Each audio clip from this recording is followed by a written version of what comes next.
Bueno, buenas noches para todos. Bienvenidos a este nuevo miércoles de Acuernia. El día de hoy vamos a hablar de un tema muy controversial.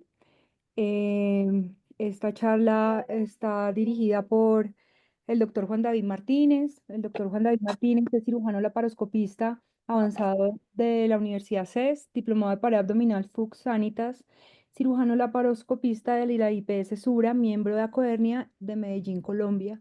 Y nos acompañan también los doctores Derlin Juárez.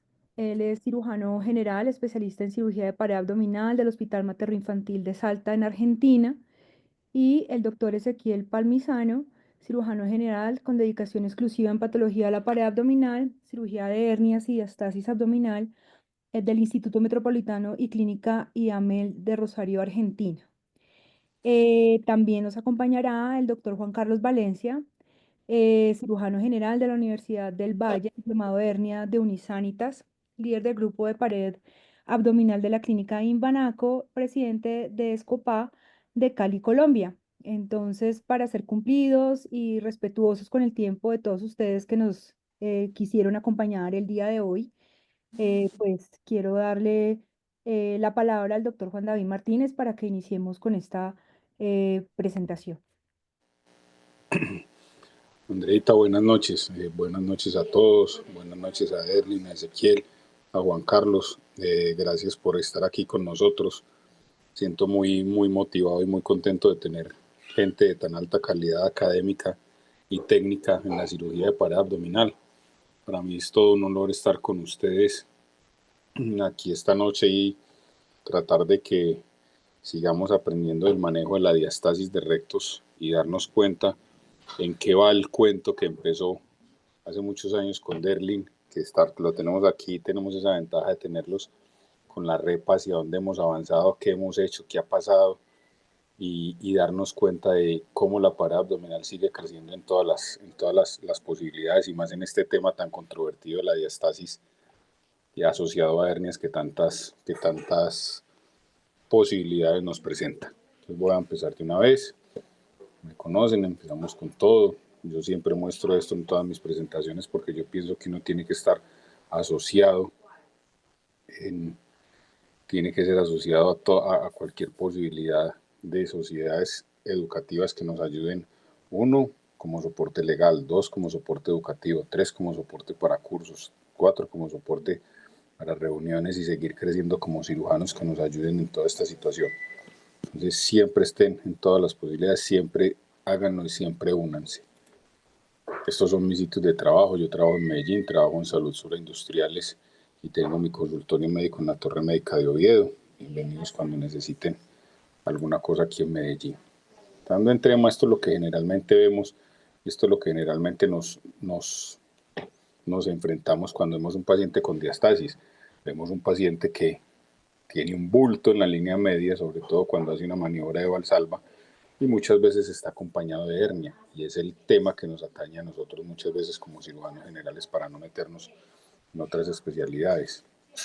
Cuando empezamos a ver todo esto, o cuando veíamos la diastasis, siempre mirábamos los pacientes como, eso no es para nosotros, eso es un defecto estético, eso que vaya donde un cirujano plástico a que le hagan una abdominoplastia y termine su problema. Y esta era la imagen que todos teníamos en la cabeza de decir, ahí va a terminar esa diastasis de recto, ¿sí?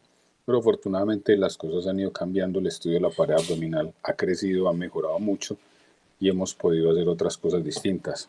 Existen genios, ¿sí? Existe gente que se prepara, existe gente que crece, existe gente que cree en todas estas situaciones y empezamos a cambiar un poquito esa mentalidad vieja y atrofiada que tenemos por una mentalidad nueva y empezamos a hacer cosas nuevas como lo hizo el doctor Derling.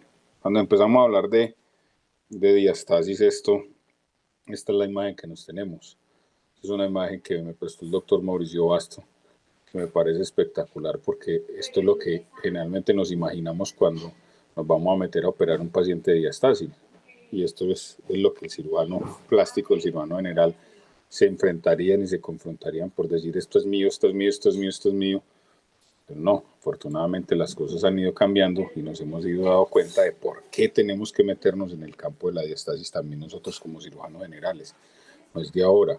Hoy estamos en el 2025 y miren que hace más de 10 años empiezan a aparecer la información y la literatura diciéndole a uno, mire que cuando hay un reparo primario de pequeñas hernias umbilicales y epigástricas concomitante a diastasis de rectos, hay un factor significante de riesgo de recurrencia y le muestran a uno que ese riesgo de recurrencia se puede ir hasta el 40% o más dependiendo de las condiciones del paciente, de las condiciones de la hernia, si es una recidiva, si no, y eso no es un número despreciable, ¿sí?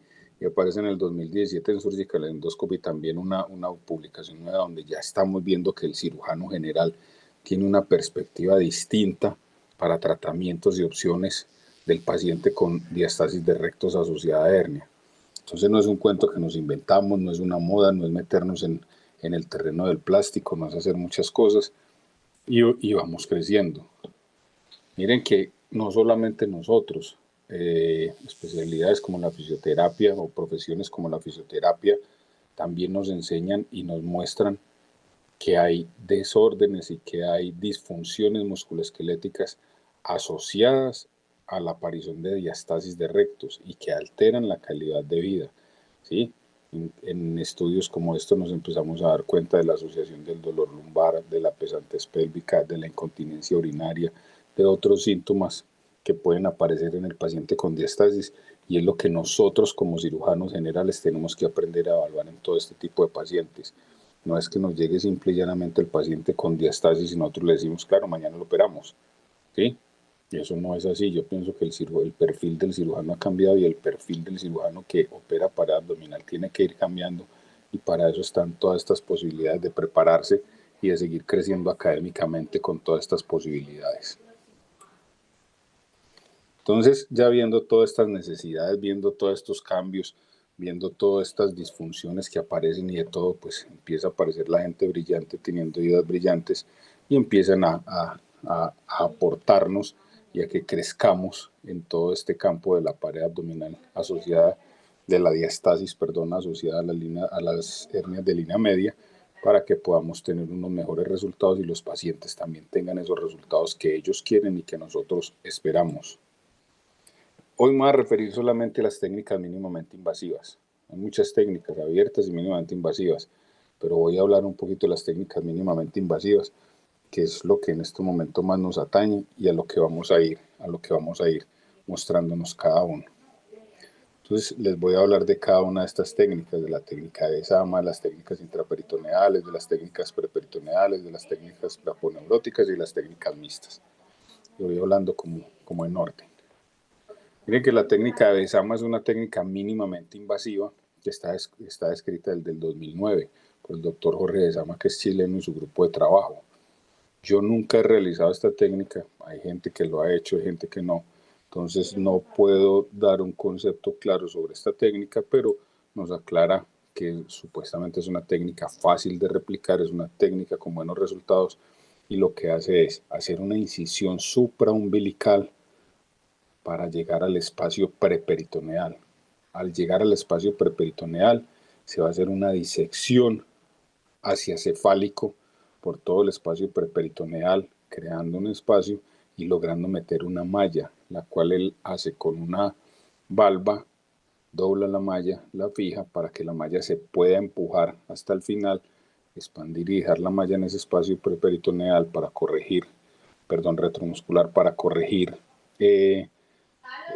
no la diastasis como tal, pero sí crear una fibrosis y una cicatrización que fortalezca más esa línea media para disminuir el riesgo de reaparición de esas hernias que se están tratando y así también disminuir el bulto, que es de lo que se queja la mayoría de veces los pacientes con diastasis de rectos. Esto más o menos es lo que explica la técnica de Besama. Les cuento, nunca la he hecho. Si ahorita alguno de los panelistas la ha hecho o alguien la ha hecho para que nos cuente cómo ha sido su experiencia con esta técnica, pero es algo que también tenemos que describir porque está en toda la historia. Entonces, miren que es una técnica mínimamente invasiva, supuestamente es una sola incisión, es la incisión umbilical. Aquí está la malla de polipropileno, cómo se mete, cómo se hace la disección Roma. y cómo después se sutura la hernia y obviamente la malla baja y pasa el defecto herniario para proteger también el defecto herniario y disminuir la posibilidad de recidiva de la hernia. Eso es importante. Entonces, miren las incisiones que quedan, ¿cierto? No tendría mayor problema realizarlo en el paciente adecuado, en el paciente indicado, como todas las posibilidades y todas las técnicas en los pacientes. Empezamos con las técnicas intraperitoneales. La más encontrada en la literatura es la técnica Lira, ¿sí? Que es una técnica totalmente intraperitoneal. Es una técnica que utiliza mallas separadoras y que generalmente nos ayuda con toda esta parte. Es una técnica que tampoco he tenido el placer de realizar, pero es una técnica que está escrita y este es un video de los creadores de Lira que bajé de las redes sociales para mostrar cómo lo hacen. Miren cómo limpian las adherencias, miren cómo se van alejando por debajo de los rectos, haciendo una sección de la fascia posterior de los rectos a cada lado. Van limpiando y van despejando los rectos a cada lado, sobrepasando los defectos.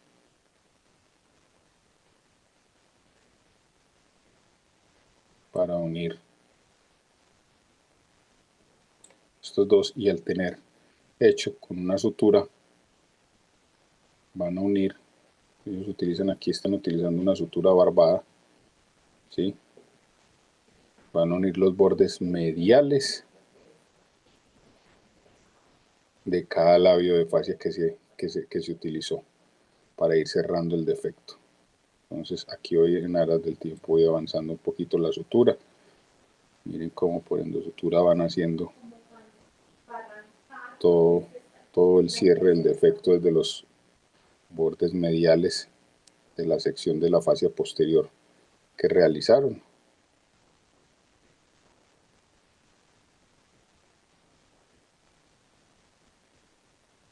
¿Sí? Se corrige la hernia. Al corregir la hernia van a utilizar una malla grande, separadora, intraperitoneal.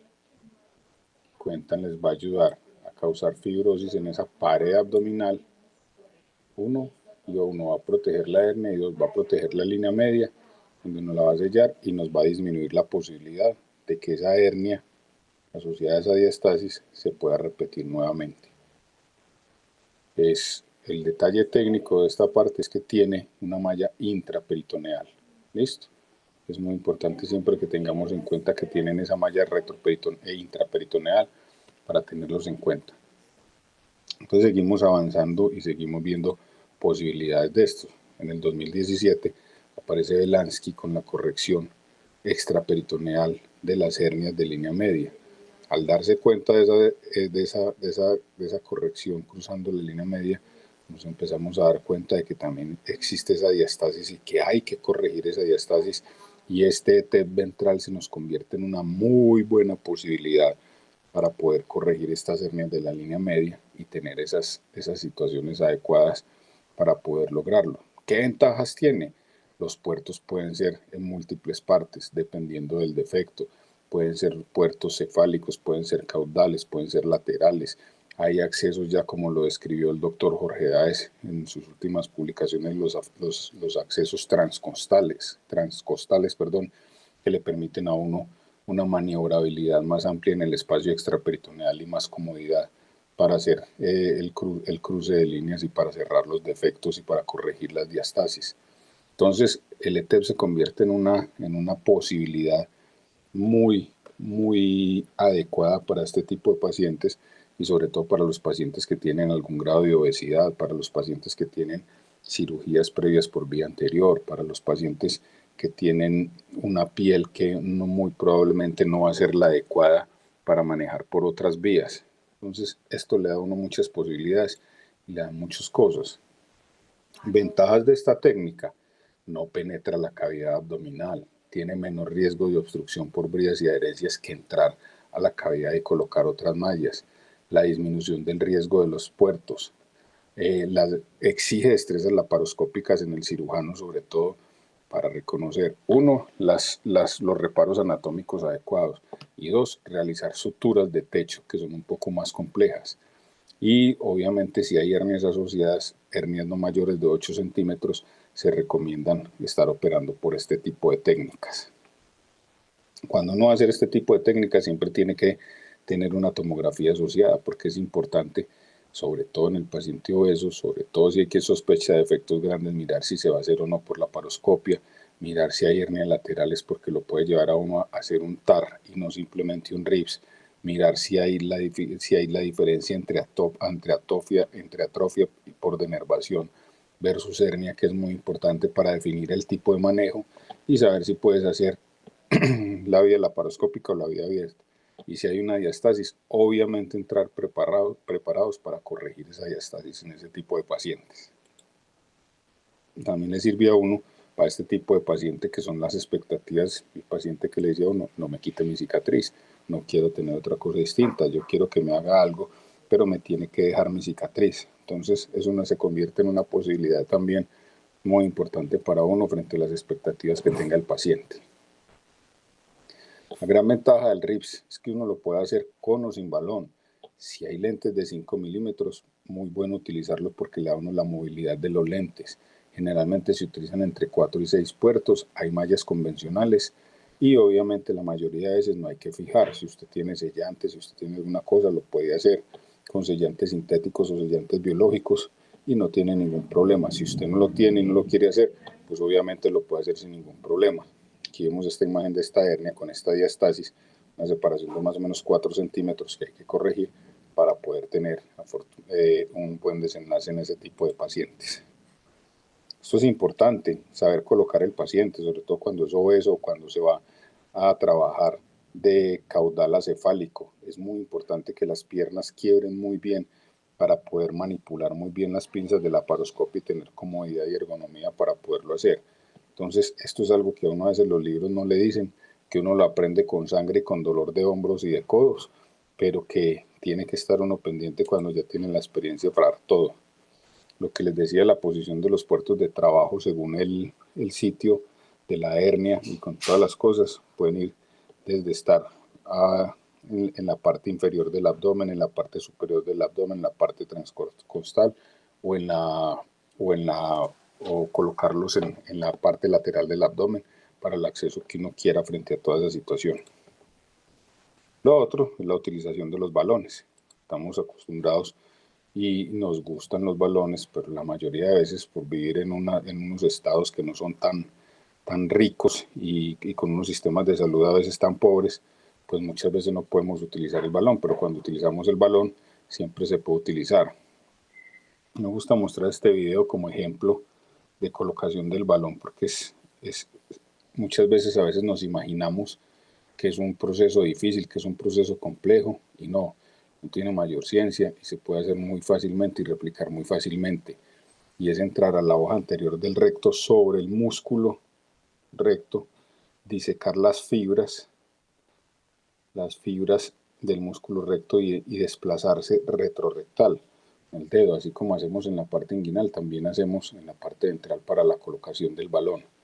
Siempre yo pruebo el balón antes de cualquier cosa, de que no esté roto, de que esté funcionando bien, de que no tenga ningún problema para que no nos llevemos sorpresas en el procedimiento y algo que me ayuda a mí a ayudar a desplazar el balón es hidratarlo. Lo hidrato en solución salina, lo metemos. Miren cómo va siempre, tratamos de bajar el balón hasta donde está el pubis y tratamos de ir creando con ese movimiento lateral un poco mejorar el espacio y darnos un poco de espacio. Quitamos el protector y simplemente metemos la cámara y empezamos a insuflar bajo visión directa. ¿Sí? Ojo, no siempre es obligatorio utilizar el balón. Cuando lo podemos utilizar, lo utilizamos. Cuando no, no lo utilizamos. Si se tiene, muy bueno. En estos días salió un estudio realizado para el uso del balón, sobre todo en hernia inguinal, en el comienzo de NTEP inguinal, en el comienzo de la curva, con obviamente comentarios muy favorables para el uso del balón. Yo lo discutía con el doctor Daz y le decía que es muy bueno, pero que desafortunadamente nosotros muchas veces no tenemos la posibilidad, y él hablaba de mirar las posibilidades de balones de bajo costo, y eso es una cosa muy importante. Entonces miren que el balón nos da la posibilidad de saber dónde estamos, de saber qué está pasando, de que no tenemos una complicación, de que no nos metimos a una asa intestinal, de que no nos metimos a la vejiga. Nos muestra muchas veces los defectos inguinales que podemos tener o defectos en otras partes, y simple y llanamente podemos hacer nuestro proceso. Quitamos el balón, metemos nuestro trocar y hacemos nuestro procedimiento. Miren este paciente con este ventral, paciente obeso, con una masa supraumbilical importante. Entramos con balón en este paciente, que no es el mismo que estábamos viendo ahora. Y miren el espacio que logramos tener, contrato con 4 puertos de trabajo. No teníamos lente de 5 en eso, lo hicimos con puertos de 10 milímetros para poder desplazar la cámara. Reparamos el peritoneo y su defecto. Después reparamos el defecto herniario y la diastasis y colocamos una malla amplia en este tipo de pacientes para hacer un ripsestopa sin ningún problema. No todos los pacientes te hacen gordos. Esta paciente tiene una diastasis, tiene una hernia umbilical y tiene una hernia inguinal. Miren que con un puerto de 5 milímetros aquí, mírenlo aquí, miren que es el mismo tatuaje de la paciente. Esta es la visión que obtenemos con el puerto de 5 milímetros. Miren los epigástricos, miren el pubis, cómo nos podemos ir creando ese espacio para este tipo de paciente. ¿Qué le hacemos a esta paciente? Ya estamos cerrando. Aquí nuestra hoja posterior, aquí estamos cerrando ya nuestra hoja anterior, ¿sí? Y vamos colocando la malla de esta paciente cuando ya lo tenemos hecho. Entonces mire que no solamente nos sirvió para corregir la diastasis y la hernia de la línea media, sino también la hernia inguinal.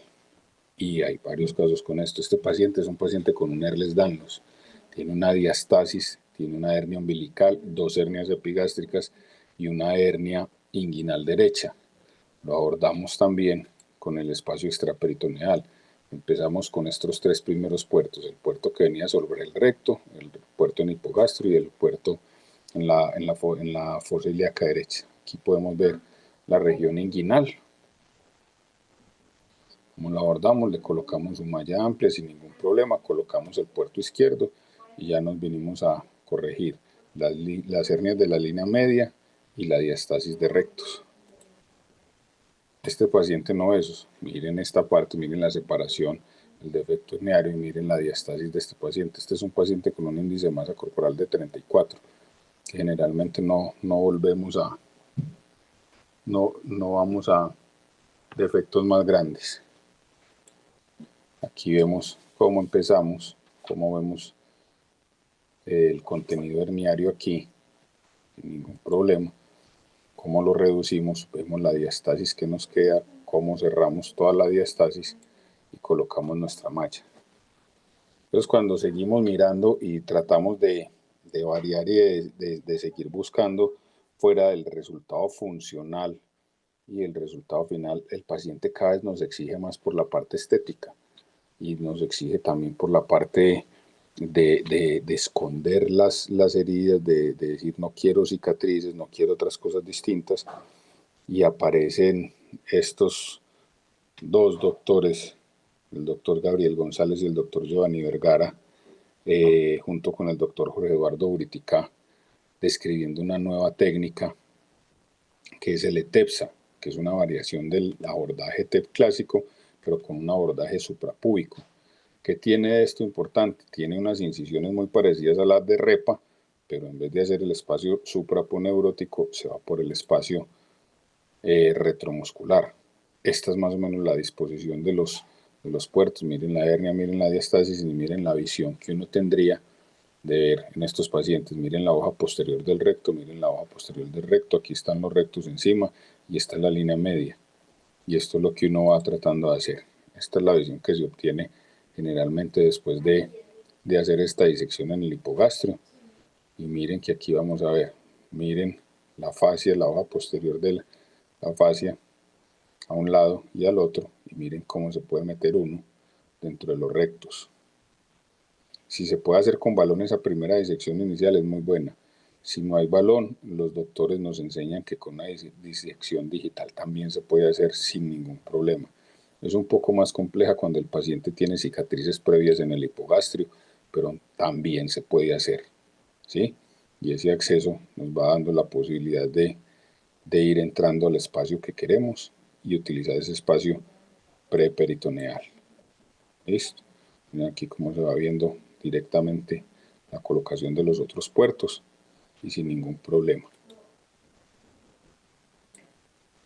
Miren cómo se ven los puertos, miren cómo está la diastasis, miren cómo está. Este es un video del doctor Giovanni Vergara, creador de la técnica, que nos va mostrando cómo es el acceso a ese espacio retroperitoneal. Miren cómo va haciendo esta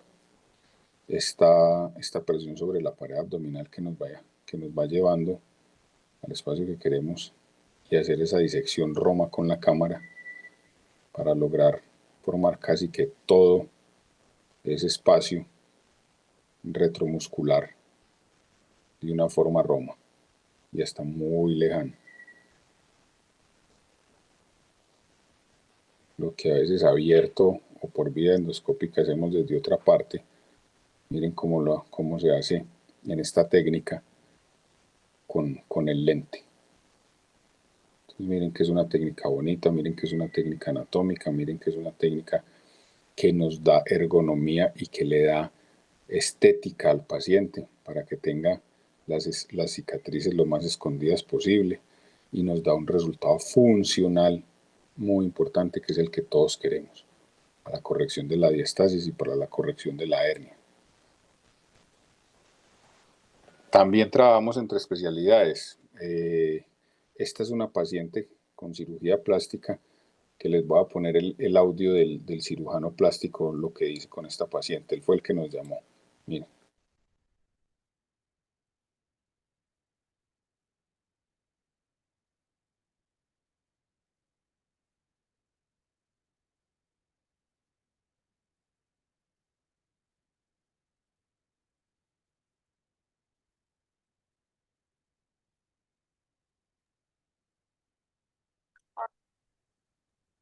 Parcero, no se oye qué dice el cirujano plástico, contanos.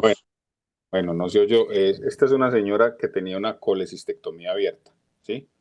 Voy a mostrar nuevamente el video aquí. Es una colecistectomía abierta, y ven aquí este sobrante de piel con esta diastasis que tiene la paciente. Ven aquí la cicatriz de la colecistectomía y para el doctor era muy, muy importante no quitar esta parte de la piel hacia arriba porque al tener esta cicatrización y esta atrofia de piel, hablaba del compromiso vascular de la piel que no quería perder y que le daba miedo que se le necrosara. Entonces él iba a hacer una abdominoplastia transversa hacia abajo, pero si él hacía todo esto, probablemente corregir la piel, pero la diastasis no la podía corregir. Ahí es donde entramos nosotros haciendo un TEP ventral para el paciente. Miren la diastasis y nos encontramos una hernia también. Miren la diastasis de la paciente, ¿cierto? Eso es importante tenerlos. Miren aquí cómo quedó la malla colocada en el espacio extraperitoneal. ¿Sí? No entramos a la cavidad, hicimos un TEP con esta paciente, ya con toda esta parte, y el resultado final, si ustedes pueden ver aquí en la presentación, miren con el cursor cómo les señalo la cicatriz de la colecistectomía abierta, la creación de un neoombligo y obviamente su parte.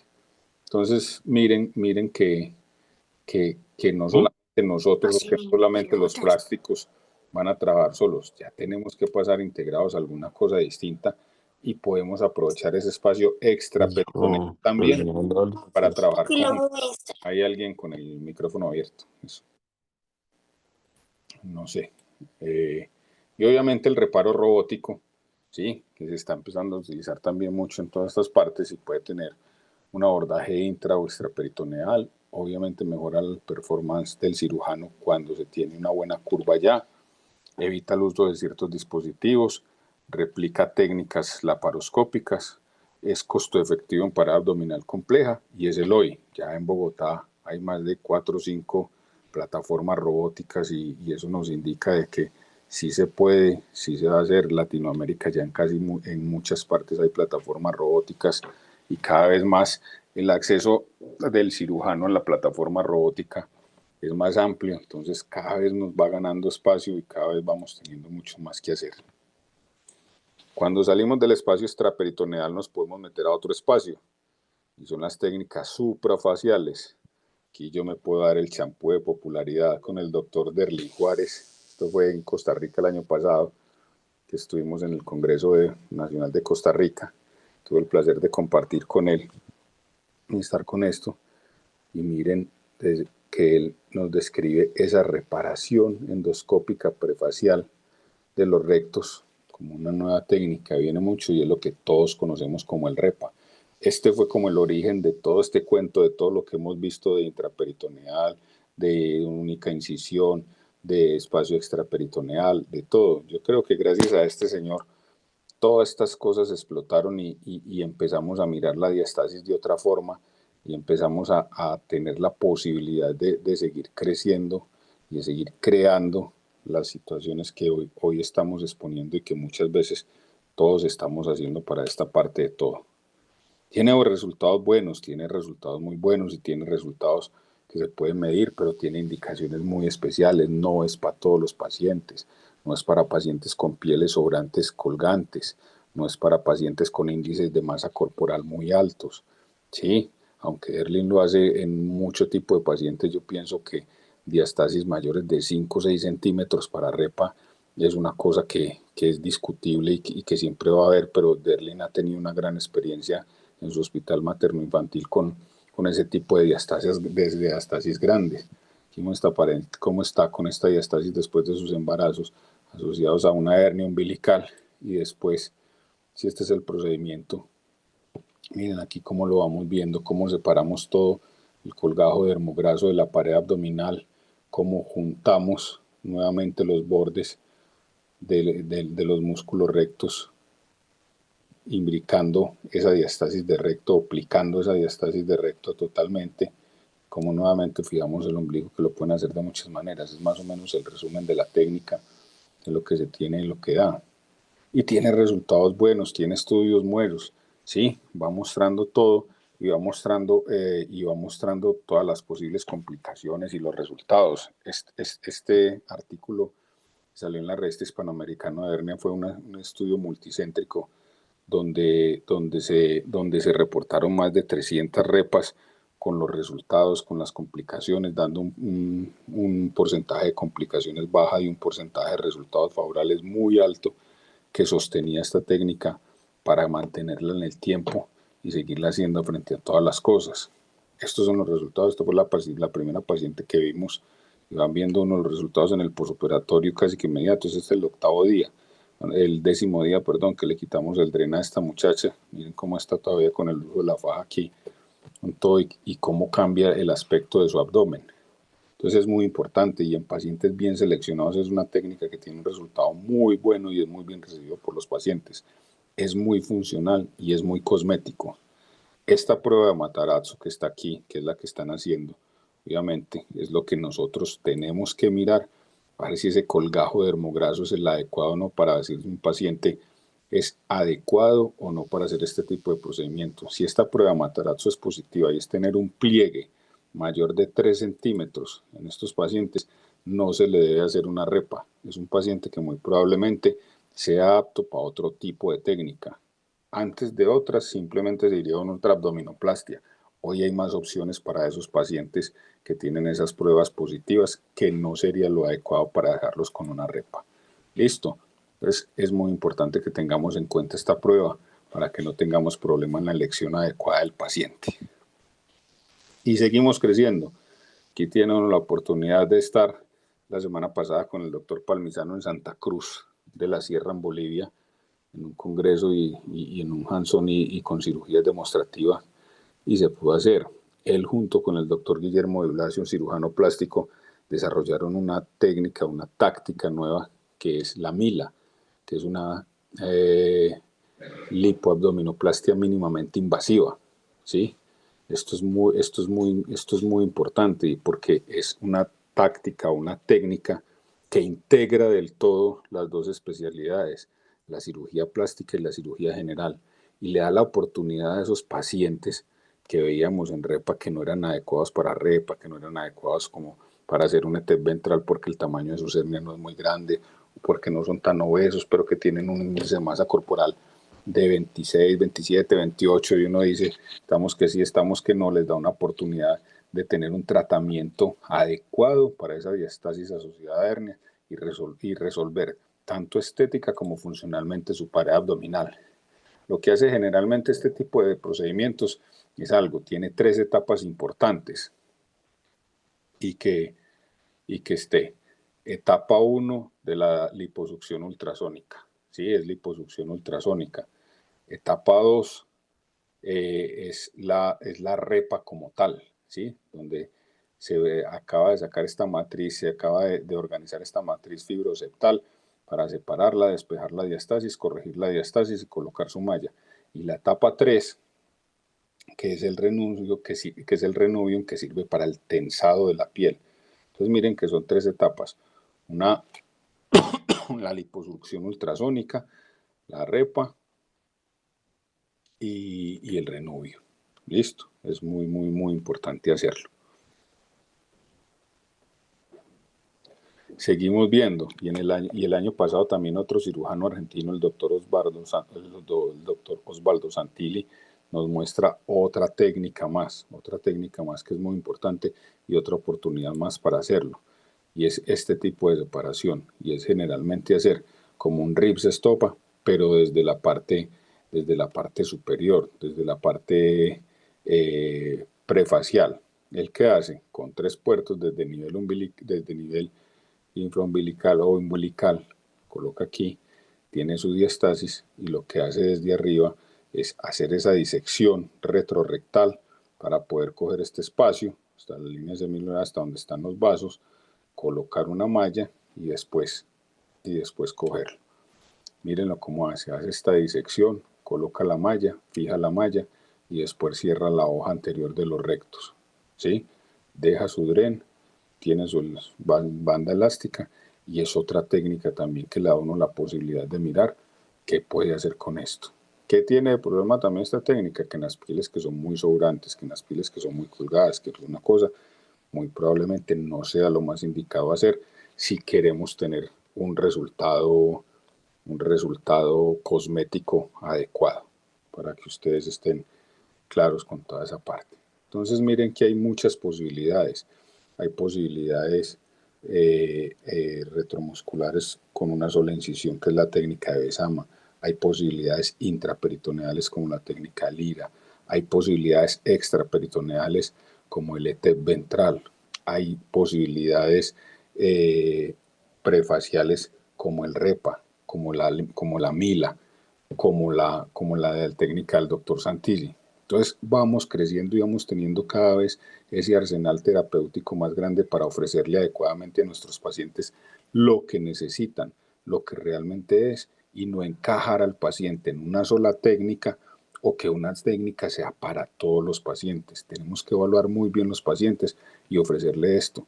Desafortunado o afortunadamente, el paciente que consulta con diastasis no solamente quiere un resultado funcional, sino que también quiere un resultado estético y quiere estar bien y verse bien y sentirse bien. Entonces, ¿qué es importante? Cada paciente se debe individualizar basado en posibles complicaciones y beneficios. Una buena técnica lleva menores recurrencias. Se hace una restauración de la función de la pared abdominal. Hay menos infecciones de heridas, pero se exigen destrezas laparoscópicas en el cirujano que está haciendo este tipo de procedimiento. Y todas estas técnicas son costo efectivas. Por eso la educación y el entrenamiento continuo nos va a llevar a un muy buen resultado en estos pacientes. Les agradezco mucho. Si hay preguntas, si hay comentarios, de todo, aquí estamos para hacerlo. Muchas gracias.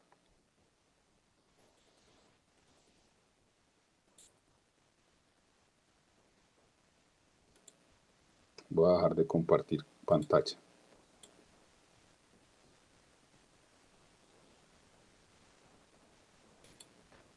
Bueno, Juan David, muchas gracias por la charla.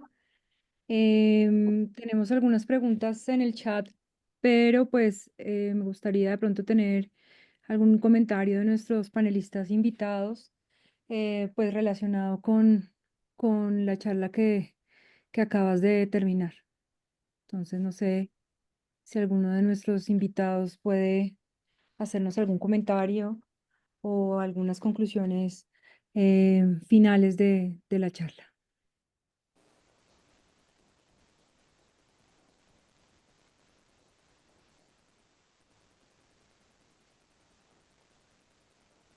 Arrancada, Derlin.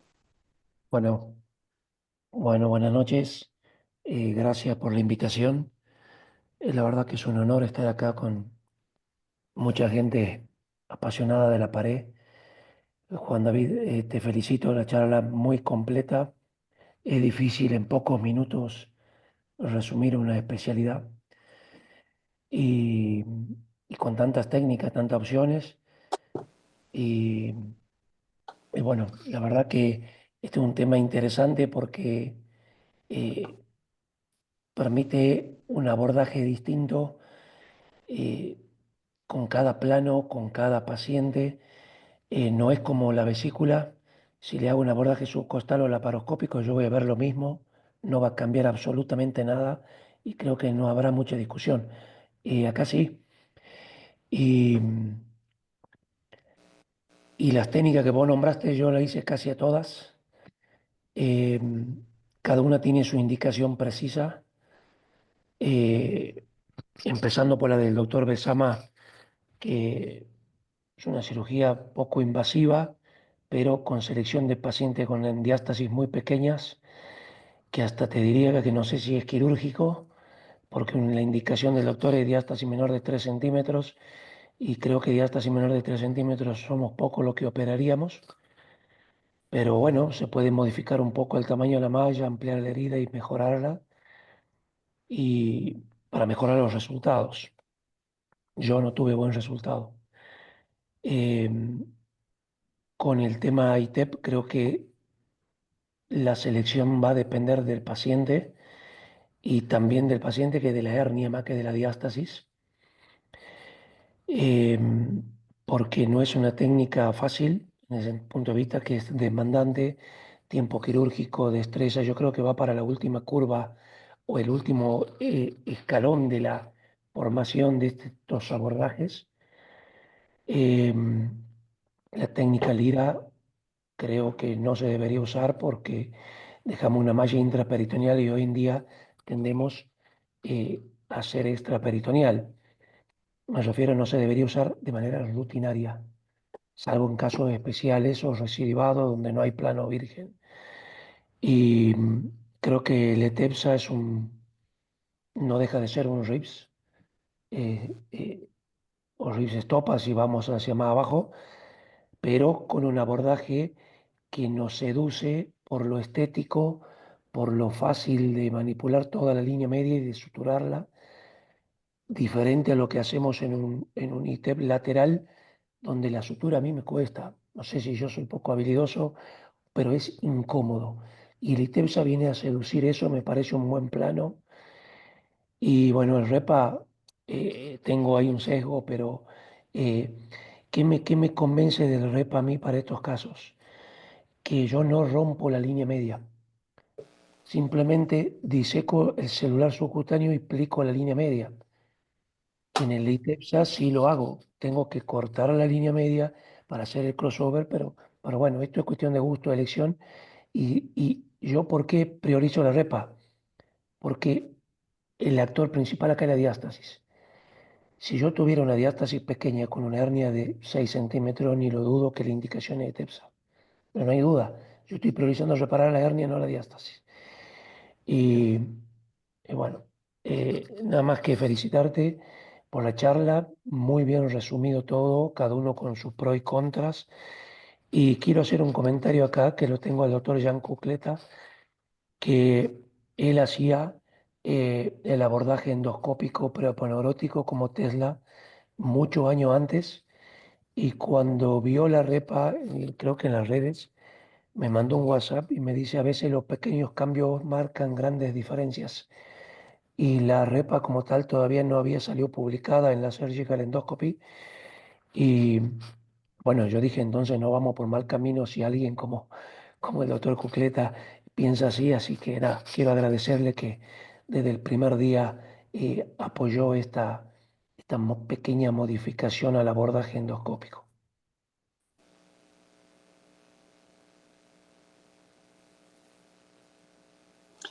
Ezequiel, Ezequiel, ¿qué comentario tienes? Bueno, en primer lugar, agradecido por la invitación. La verdad es que estaba en el teléfono repasando, viendo que el título decía REPA 2.0 y acá aparecieron todas las técnicas juntas de golpe. Eso Y dije, ¿cuándo es va a llegar de REPA? Digo, en un momento de la presentación. ¿Cómo? eso es una repotenciación de Oh, la repa. claro, esto es una repotenciación. La repa fue el inicio. El inicio. Salieron todas las cosas. Yo creo que después del comentario de Derly no cabe ampliar mucho más. Sí estoy de acuerdo con que no es una misma técnica para aplicar en todos los pacientes. Creo que la última técnica que vimos es muy parecida a lo que es el Milos, el Emilos, y hoy día, por lo menos en nuestra experiencia, tenemos una fuerte demanda que nosotros no podíamos sofocar como cirujanos generales, porque hay una pregunta en el chat que es muy interesante, pero me parece que parte de un concepto quizás algo arcaico, que es quién es el dueño de la diástasis. En definitiva, hoy yo tengo la oportunidad de operar con un cirujano plástico la técnica Mila, sin pelearnos entre nosotros, porque él entiende que la diástasis es más del cirujano de pared abdominal que del cirujano plástico, y él se queda con la parte estrictamente cosmética, tal cual la describió Juan David. Solo quizás agregaría en esta presentación el PTEP, que a diferencia de lo que plantea Derling, no se rompe la línea media, pero es una técnica altamente demandante. Nosotros ya tenemos cerca de 18 casos y realmente es dar ese pasito por pasito para no generar un hoyuelo, un orificio en ese peritoneo y no te quede más como un colador y tener que terminar con una retromuscular. Pero bueno, son alternativas. Hoy salió el grupo madrileño con el concepto del acceso craneal, incluso haciendo un abordaje puramente preperitoneal. Si yo tengo que Ese es resumir, otro PT, ese es otro claro, PT, pero de arriba para pero, abajo. exacto, conclusión, es como el TAR y el TAR El modificado. Por es lo- eso nosotros no sacamos el concepto de REPA dentro de Mila, porque creemos que Mila es una especie de evolución más con un perfil de un grupo de pacientes que nos exigían un poquito más desde lo cosmético y tratamos de dar una solución a eso, pero sigue siendo REPA el Step 2. En conclusión, creo que estamos en el momento de decir de que los cirujanos de pared abdominal, los cirujanos generales, empezaron a ver la diástasis de una manera distinta, empezaron a aparecer distintas alternativas con, valga la redundancia semántica, distintos niveles de complejidad en cuanto a las técnicas, y ahí están disponibles, ahí están en una charla, todas son factibles de realizar con distintas curvas de aprendizaje. Y por sobre todas las cosas, teniendo en cuenta el nivel de expertise de cada uno de los profesionales. Para la gente que no sabe, el PTEP es abordar el espacio preperitoneal, no retromuscular, sino preperitoneal. Listo, es totalmente extra cavidad. Y ha sido estado desarrollado uno, Ezequiel ha sido unas grandes banderas y el doctor Héctor Valenzuela de México es otro de los grandes representantes de este tipo de procedimiento. Como dijo Ezequiel al principio, demanda mucho y lo que yo le decía a Héctor Valenzuela, quiero el peritoneo de los mexicanos y de los rosarinos. ¿Sí? Esa parte. Otro panelista muy importante para nosotros, también es un gran amigo, el doctor Juan Carlos Valencia. ¿Qué opina? ¿Qué comentarios tiene?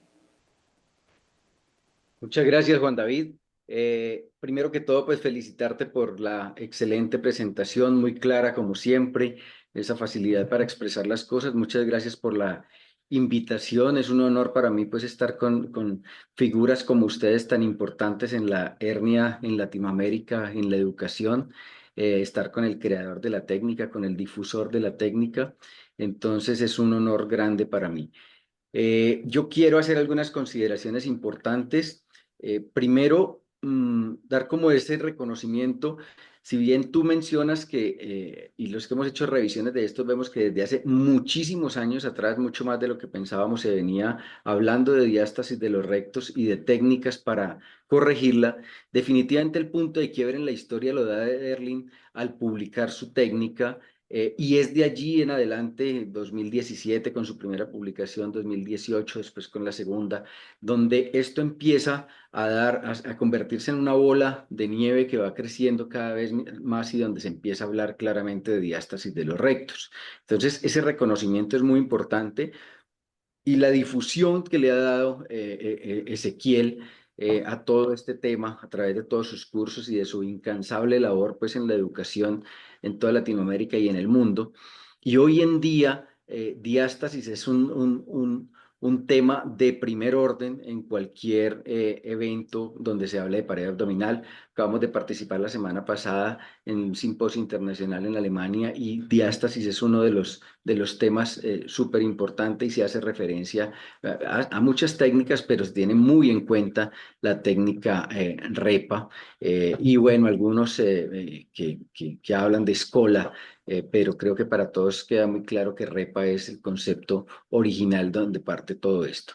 Lo otro entonces es algo que yo sí quiero resaltar y es el tema de que la diástasis como tal es una patología que debe tener el lugar que ocupa y si bien no debemos sobrediagnosticarla porque es que hay estudios donde miden y dicen que el percentil 80 es más o menos de 3,4 centímetros 3 centímetros por encima del ombligo, o sea, la separación de los músculos rectos es importante en una gran cantidad de la población y muchos de ellos permanecen asintomáticos. Ese es un punto, no sobrediagnosticarla, pero tampoco subestimarla, porque quizás diástasis con menos de esta distancia pueden estar causando una insuficiencia de la línea media muy importante y pueden estar generando lo que decía Juan David, la recurrencia en hernias pequeñas. Si tú tienes una hernia de 1 centímetro de diámetro, pero está inmersa entre una diástasis de 2 o de 2,5 centímetros, pues no vas a cerrar muy bien el defecto y la recurrencia va a ser muy fácil. Pero lo otro es que yo he manifestado siempre en estas discusiones un concepto muy claro y es que hablar de que corregimos la diástasis o tratamos la diástasis solamente si está asociado a una hernia de la línea media, para mí no es completamente correcto. Yo creo que la diástasis, si causa patología en un paciente, tiene 3, 4, 5 centímetros y está causando toda esta alteración del core y tiene una inestabilidad de la columna que le genera lumbalgia crónica y está teniendo incontinencia urinaria y está teniendo estreñimiento, tenga o no tenga una hernia de la línea media, es una patología que estamos en la obligación de corregir. No podemos buscar esa excusa de la hernia umbilical de 1 centímetro para decir entonces que sí es quirúrgico. Entonces creo que es eso. Creo que así como la hernia inguinal ha tomado el papel tan importante que tiene y donde uno ve cómo hay una gran cantidad de técnicas y todas son válidas, creo que en diástasis, y básicamente hoy no estamos hablando de diástasis, sino de REPA, pero creo que vale la pena decir que REPA es como esa técnica central de donde nace todo, pero que son muy válidas la gran mayoría de las técnicas que se van desarrollando y que tiene que caber allí la individualización del paciente, la individualización de todo el caso, el contexto, incluso les he manifestado yo siempre dónde estamos parados, ¿sí? En qué ciudad estamos, en qué país estamos, en qué cultura estamos, donde quizás una incisión de lipectomía en otras culturas es considerada casi que una amputación, y de eso hemos hablado, mientras que en culturas como la nuestra, por ejemplo, en la ciudad donde yo vivo, por ahí 2 de cada 5 mujeres tienen una lipectomía. Entonces, hacer un abordaje de lipectomía en ellas es completamente válido. Entonces, eso. Y ya por último, hay que tener en cuenta también el potencial de cicatrización que tiene cuando se unen los vientres musculares entre sí, que cuando solamente se une la fascia, como es lo que hacemos en las plicaturas que hacían los cirujanos plásticos sin malla, y por allí hay una pregunta importante sobre eso, y la repa, que finalmente traduce esto, pero de una manera endoscópica mínimamente invasiva, e incluye la colocación de una malla prefacial, que también sobre eso creo que tenemos discusiones importantes de cuál es la integración de una malla en posición prefacial y la ubicación de una malla en posición retromuscular cuando los vientres musculares están sobre la malla. Entonces, eso nos ha llevado también, y lo hemos hablado en otras ocasiones con Ezequiel, a diseñar para algunos pacientes el abordaje de RIPS endoscópico que hacemos suprapúbico y que próximamente estaremos publicando. Pero definitivamente los abordajes endoscópicos tienen que ser muy bien indicados, y es en un grupo de pacientes donde estas condiciones que se hablaban de índice de masa corporal bajo esté presente siempre, para evitar alteraciones cosméticas muy importantes que se pueden dar en estas cirugías cuando no están bien indicadas. Una manera probablemente de tener muchos mejores resultados es la Mila, que con mucho éxito ha llevado a cabo Ezequiel, y ahora enseñándola en todos los escenarios. Yo creo que eso es todo lo que tengo por comentarles. Muchísimas gracias. Muchas gracias, Juan. Muchas gracias a todos. Hay una pregunta importante. Primero les mandan un saludo grande el doctor Mauricio Basto y quiere preguntarle a los tres doctores, para que siga Andrea como moderadora o Gabriel como moderador, unas preguntas. Pero esto es una pregunta que me parece importante y que muchas veces muchos en Latinoamérica podemos tener ese problema y hay que hacer. Él pregunta, ¿cómo vencer el sistema? Cuando uno tiene iniciativa y cree en la patología y en el tratamiento, todo el mundo le cae encima. Los plásticos, los administradores y los mismos colegas. ¿Ustedes qué opinan de eso? ¿Cómo ha sido en Argentina ese proceso? ¿Cómo ha sido por fuera en otras partes que aquí también haya conocido Derlin? Juan Carlos, ¿qué opina de todo eso frente a nuestro sistema de salud? ¿Qué podemos hacer, Derlin? Bueno, eso es la realidad nuestra. Ahora el 23 de abril va a ser 11 años de la primera repa, y la primera fue el jefe mío. Esto no existe, acá no se hace. Después el cirujano plástico, que la diástasis es del plástico. Pero por eso me reía con la foto que mostraste, pero tiene una hernia. Y es la realidad. Yo creo que el cirujano general está capacitado para hacer una dermolipectomía, para hacer una repa, un ITEP, y debe elegir. Pero yo creo que ver como enemigo un plástico, eh, o a los kinesiólogos, porque hay muchos kinesiólogos que dicen que la diástasis no se debería operar, que se corrige con kinesioterapia, eh, hay que ver como aliado, como equipo multidisciplinario. A mí hoy en día no se me ocurre operar una repa sin que el paciente pase por lo menos 2 meses o 10 sesiones por fisioterapia, y que si tiene un colgajo mínimo, pase por el cirujano plástico. Yo creo que la mila es una gran opción si la paciente quiere. Yo estoy en diferentes medios a donde a la paciente no le importa la parte estética, y hay otro medio donde sí. Bueno, hay que tener las dos opciones. O como hay paciente que hacemos una prueba de Matarazzo, le da positiva, pero la paciente no quiere una dermo, no quiere una gran incisión, quiere que le resuelva la diástasis, que le resuelva la hernia porque le duele, porque va a mejorar la incontinencia. Justo ahora, dentro de poco, sacamos un trabajo de valoración eh, de la diástasis con urodinamia y flujometría pre y postoperatoria, y hay una gran diferencia en las manifestaciones de esos estudios. Y eso es lo que busca la paciente, y no está buscando un resultado cosmético fino.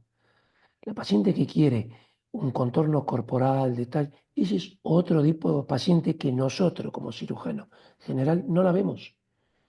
Por eso yo creo que tenemos que, ya después de 10 años de andar, eh, creo que tenemos que buscarlo de aliado a los cirujanos plásticos, buscarlo de aliado a los kinesiólogos, buscar de aliado a los dermatólogos si hace falta, o el psicólogo, son pacientes que llegan deprimida, angustiada por su diástasis, su alteración de la imagen corporal, y eso no es que somos enemigos, tenemos que tratar de buscar el bien común. Yo creo que la Mila es un ejemplo de eso. Acá se unió dos, tres especialidades y eso el tiempo nos va diciendo, porque yo vi que a mí me mandaban muchos pacientes, los uroginecólogos, y yo dije, pero ¿por qué tanta derivación? Estoy hablando hace 10 años atrás. Y pacientes iban por incontinencia ginecóloga y el ginecólogo los mandaba. Yo creo que hay que aliarse, poner prótesis, aliarse con el proveedor. eh, y bueno, ahí hay una pregunta, ¿por qué malla? Porque la recidiva, si vamos a buscar cirujanos plásticos, ahora hay estadísticas de los cirujanos generales, pero hace 10 años había de cirujanos plásticos nada más con dermo. Y la recidiva ronda el 66%, pero porque no usan malla. Yo creo que ese es el objetivo de una malla, no importa en qué plano la pongamos. Usemos el que más conviene para cada paciente, pero creo que tiene que ser multidisciplinario sin duda. No va el cirujano solo, héroe, no va más. De acuerdo. Ezequiel, ¿algún comentario? No, pero ya está, lo que dijo Derlin es más que suficiente. O sea, si tengo que valerme en aquella charla que he escuchado de Valentín Vega sobre equipo colaborativo, aquí tienen un ejemplo de ello. La diástasis es un ejemplo de trabajo colaborativo. Yo, mis primeros casos, era muy difícil hacerle entender a un kinesiólogo que tenía que rehabilitar un abdomen operado y mucho más con una malla puesta, porque estaban acostumbrados a los cirujanos plásticos.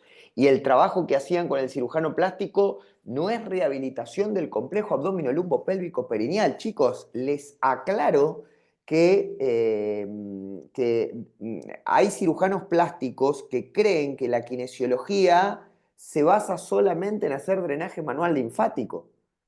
Y no les miento. A ver, yo no quiero con esto generar ninguna... El otro día leí, no escuché, leí una frase que estaba bueno que decía, no voy a discutir de cosas opinables. Y creo que está buenísima esa frase porque es el fiel reflejo de esto. Cuando, por ejemplo, todavía no sabemos, porque insisto que hay una pregunta y estoy muy insistente con eso, ¿por qué alguien dice cuál es el margen legal que tiene el que un cirujano general opere una diástasis? Bueno, ¿sabes cuál es?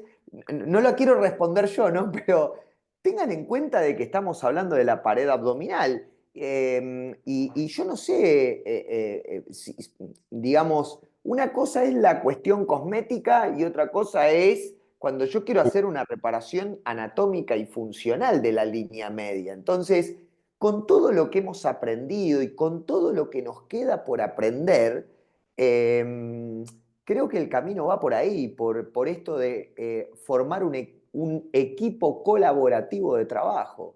Kinesiólogo o fisioterapeuta de acuerdo al país, el cirujano plástico, el médico funcional, el cirujano de pared. Tenemos un montón de actores para obtener los mejores resultados. Juancho. Yo creo que aquí no voy a repetir mucho lo que han dicho. Lo importante es saber el papel que jugamos, tener muy claro el papel que jugamos y qué estamos buscando y qué vamos a prometer a nuestros pacientes. Nosotros no hemos tenido problema en la ciudad en la que vivimos con los cirujanos plásticos hasta el momento y hemos tenido un trabajo en equipo importante porque no queremos meternos en el papel de competirles, por ejemplo. Si nosotros empezamos a ofrecer abdominoplastias, ¿cierto?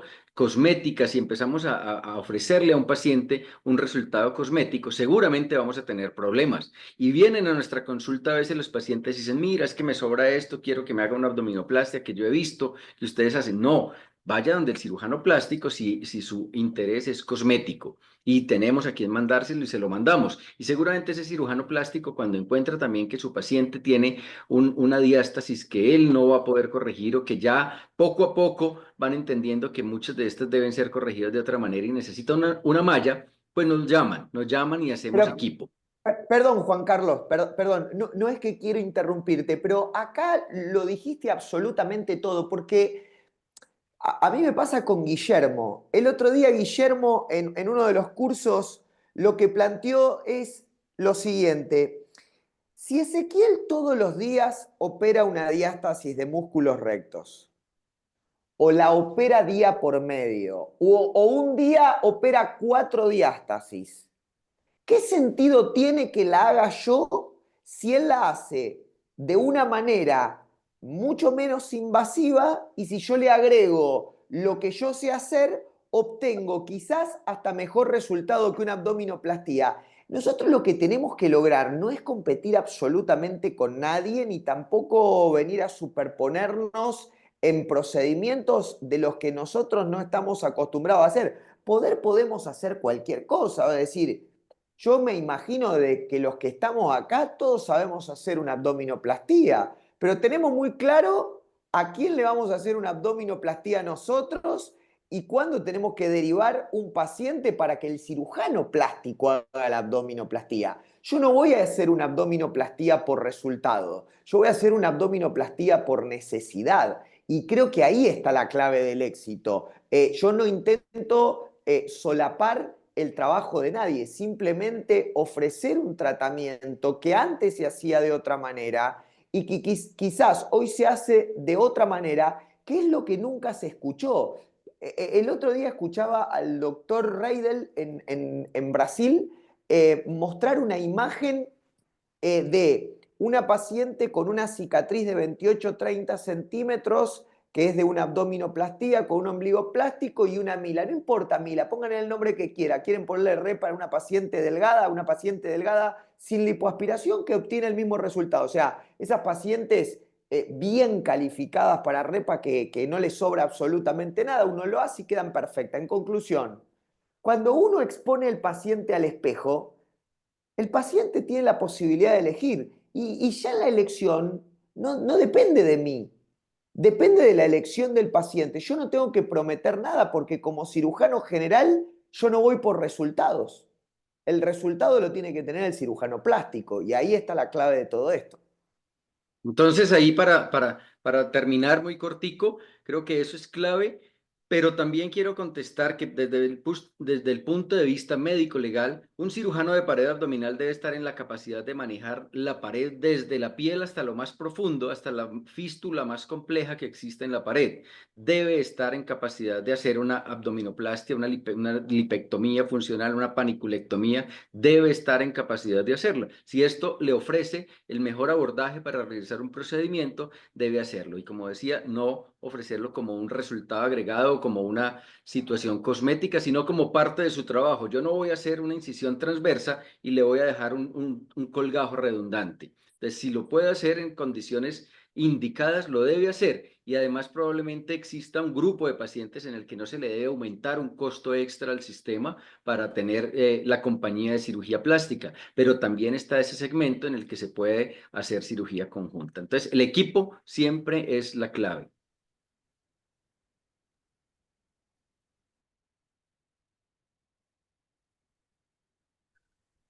Tienes el micrófono apagado, Juan David. Gracias, Andreita, perdón. Hay dos preguntas que yo quiero que cualquiera de ustedes responda. Uno puede responder uno, no se puede responder otra y lo pueden sortear entre ustedes. La primera es, ¿se comporta el impacto funcional de la diastasis se comporta igual en hombres y en mujeres? ¿Sí? Y la segunda es, ¿vale la pena corregir la diastasis en pacientes con atrofia muscular de la pared abdominal o solo corregir la hernia y extender una malla con cobertura a toda la zona de diastasis? Hace una pregunta la hace el doctor Giovanni Vergara. Entonces allí, Juan David, yo me atrevo a mencionar un poquito que la diástasis tiene o diastasis tiene un gran componente hormonal, pues sabemos que es diferente en la mujer, sobre todo en la mujer, pues en el posparto, donde esos niveles altos de relaxina que lo que hacen es generar una distensión de todo el tejido conectivo y del músculo para permitir una mayor complianza abdominal y también evitar que haya un trabajo de parto, pues esos niveles muchas veces permanecen elevados más allá del tiempo. Y en el hombre, la disminución de la testosterona con el tiempo, afortunadamente ninguno de nosotros está por ahí todavía, ¿no? Cuando empieza a bajar esos niveles de testosterona, pues empieza a disminuir también la contractilidad y la composición del músculo. Entonces hay que tenerlo en cuenta, pero definitivamente cualquier paciente que tenga una diástasis, sea el origen que sea, y que sea sintomático y que esté asociado a otras patologías o a otros síntomas, como lo hemos hablado, debe discutirse siempre con él la posibilidad de corrección y elegir la mejor vía de acuerdo al caso. De acuerdo con esa parte. ¿Quién me va a responder lo de la atrofia?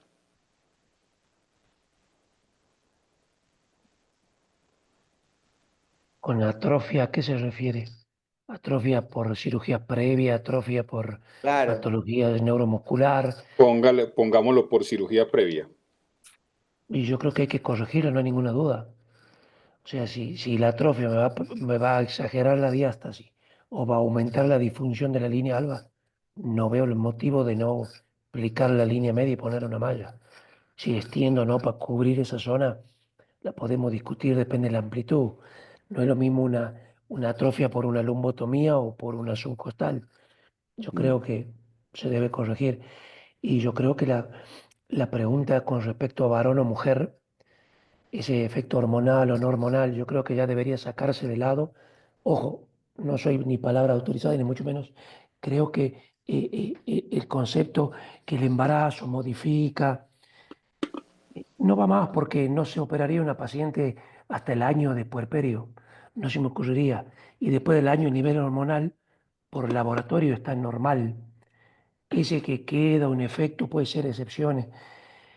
Yo creo que el error nuestro, me incluyo, era incluir al varón a cirugía directamente y la mujer prepararla después de 5 o 6 años de andar con la diástasis.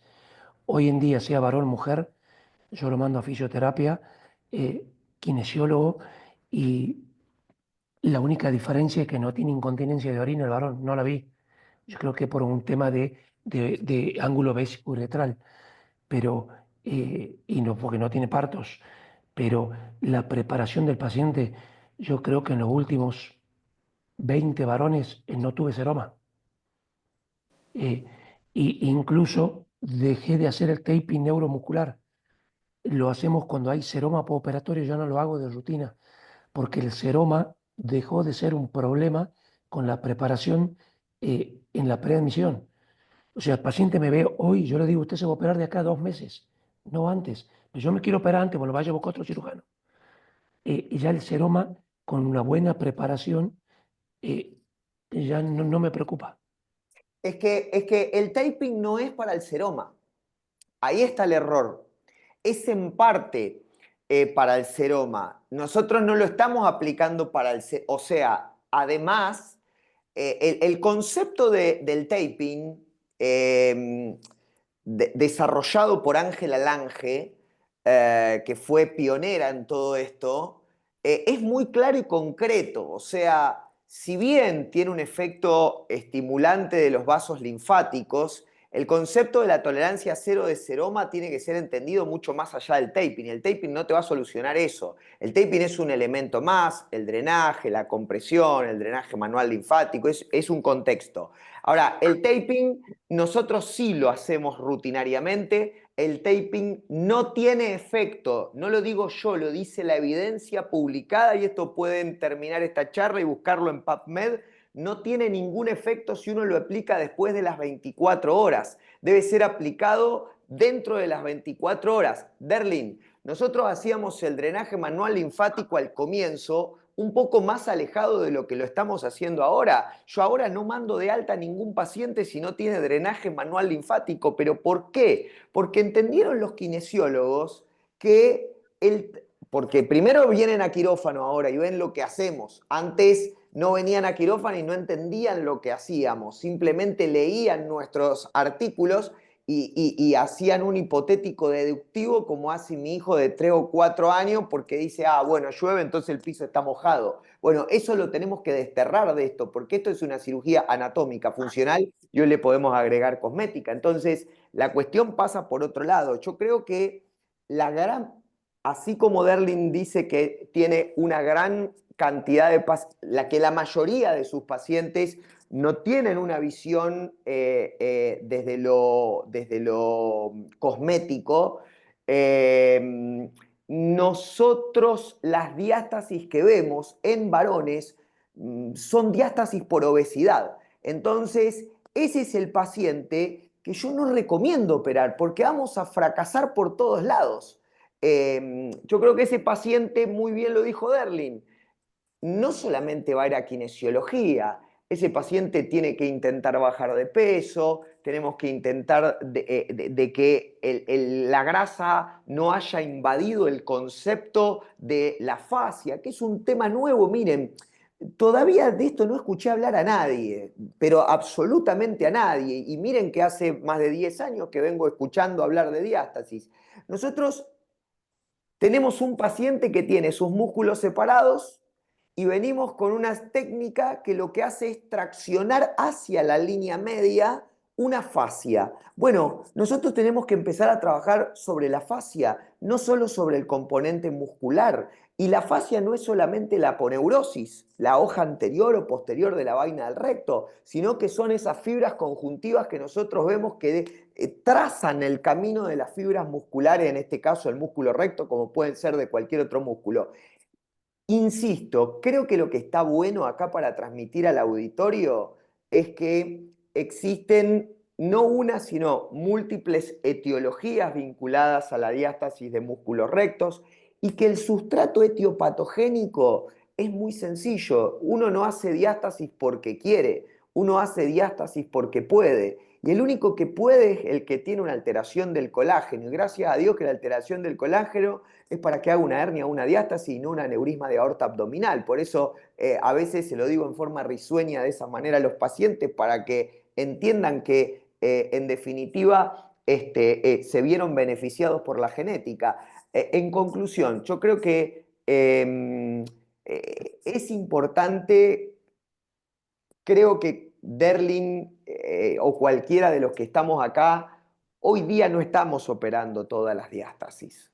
Hoy estamos seleccionando qué paciente vamos a operar porque no todos los pacientes tienen indicación de diástasis. Lo dijo muy bien Juan Carlos, hay diástasis pequeñas que son eso y no generan absolutamente nada y uno le pone el ecógrafo y ni siquiera esa línea está insuficiente. Por lo tanto, uno no debería tocar esos pacientes. Ahora, en la viña del Señor o de quien ustedes crean, hay de todo y si quieren operar todo, háganlo ustedes y cárguense ustedes con un paciente que puede llegar a tener una complicación. Hoy sabemos que la curva de aprendizaje hace que cuanto más volumen de pacientes tengamos, menos probabilidad de complicación tengamos. Ahora, si indicamos mal los pacientes, por más de que tengamos muchos pacientes, vamos a tener complicaciones iguales. Así que me parece que por ahí va la cosa. Y Muy bien. yo quiero, Juan David, solamente una cosa para reafirmar lo que decía Derlin, y es que las mujeres deben ser operadas de manera pronta. Ya hay publicaciones y tal vez una de las más importantes es de Benjamin en el 2023, donde dice que la fisioterapia no cura la diástasis, ¿no? Que era algo que, de lo que hablábamos, hay que hacer fisioterapia, hay que hacer 6 meses, otros decían 1 año. La fisioterapia ya lo único que logra es mejorar la calidad de vida de la mujer que hace ejercicio físico, mejora un poco su autoestima, mejora algunos movimientos, pero no cura la diástasis. Entonces no podemos esperar a que se cure la diástasis con fisioterapia. Totalmente de acuerdo. Juan, una pregunta importante para vos que sos amante del espacio extraperitoneal. Por aquí me hablan de cómo evitar el bulto del tejido celular subcutáneo luego de un ETEP ventral para corrección de diástasis. A mí me preguntas de ETEP ventral. Bueno, yo no hago ETEP ventral así como dentro de mis, para diástasis, pero yo creo que diástasis muy grande, si se hace una corrección por vía posterior, tengo la percepción de que va a quedar un bulto importante adelante, ¿no? Yo creo Y que si esa la no. haces por vía anterior, también. Si la disección del celular subcutáneo no se hace, ese es el motivo por el que nosotros empezamos a hacer, aprovechando todas las ventajas del túnel subcutáneo de REPA, hacer la disección de RIPS por ese espacio.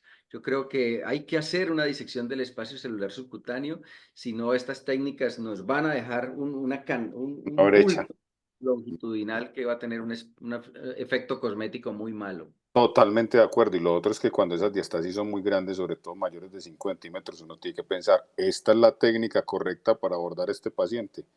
Y es donde tengo que pensar si tengo que hacer una abdominoplastia mucho mejor o hacer una cosa distinta. Porque yo creo que espacio extraperitoneal, espacio prefacial, espacio preperitoneal, por donde lo meta, le va a formar el bulto. Entonces es un paciente que muy probablemente no sea para esa técnica. Totalmente de acuerdo. La diástasis que nosotros operamos habitualmente miden 6-7 centímetros. Ese es el promedio de una diástasis nuestra. Y yo no veo bulto. Yo Y creo que claro, para evitar un bulto es hacer una disección muy buena del celular. Le perdimos el miedo totalmente al celular. Si yo hago una disección limitada del celular, voy a tener bulto, pero porque estoy aproximando algo que no tiene disección. Operamos, nosotros hemos operado diástasis hasta de 11 Pero por eso, centímetros. por eso lo hablan en el espacio extraperitoneal de Erling. Eso. No, claro. por eso digo, pero me decían recién que si, no importa cuál sea, si una diástasis grande va a quedar un bulto, es porque no estoy disecando la piel. Pero si yo libero el celular, está esa remodelación cutánea que no tendría por qué quedar el bulto. Si Yo no tenés lo una, veo. si tenés una Cuando hay diastasis de 8 o 9 centímetros, ¿hasta dónde disecar lateralmente el celular? Llegué lateralmente hasta cerca de los flancos. O sea, y yo con la repa le perdí el miedo a la disección lateral porque no hay sección cutánea. No es como la de Hermo, que vos le suplís la circulación inferior, dejada todo expensa de la epigástrica superior, porque limitaste la parte inferior y queda a expensa de los laterales. Con la repa nos fuimos hasta cerca de la camilla, ya no sé hasta dónde disca. No pasa nada. O sea, No, sí y no vi, pasa, Erling, sí pasa. Esa piel de los pacientes muchas veces es sobrante y es donde el paciente te va a hacer el reclamo. Es donde el paciente te va a hacer el reclamo ¿por y qué? Pero, por la piel sobrante. Por la piel sobrante, ¿sí me entiendes? Por ejemplo, yo lo he visto en pacientes que han hecho el reclamo de que le dicen a uno, ven, ¿qué pasa? ¿Por qué tengo esta piel así? ¿Por qué me hacen grumos? ¿Por qué me hacen todas esas cosas? Entonces yo pienso que uno sí tiene que ser muy cauto, como dijo Juan, como dijo Ezequiel, como lo has dicho tú, como lo hemos dicho todo frente a todas las cosas, en elegir el tipo de técnica, en elegir el tipo de no, técnica de eso, las condiciones del no, paciente. Y tú lo diste claro, yo a veces tengo pacientes que no les importa lo estético, muy probablemente eso sea para eso. Yo vivo en una ciudad donde a los pacientes les importa demasiado lo estético. Juan, una cosita, no, es que estaba dentro de los participantes Jan Cucleta y pues yo creo que valdría la pena de pronto que le diera la palabra, aprovechar y agradecerle que se está Sí, trasladando. claro, se están a las 4 de la mañana, dice aquí el profesor Cucleta, si le podemos activar el micrófono al doctor y que nos dé su comentario sobre toda esta disertación que estamos haciendo. Estamos con vosotros. Gracias, profesor, qué bueno saludarte. No, muy interesante, porque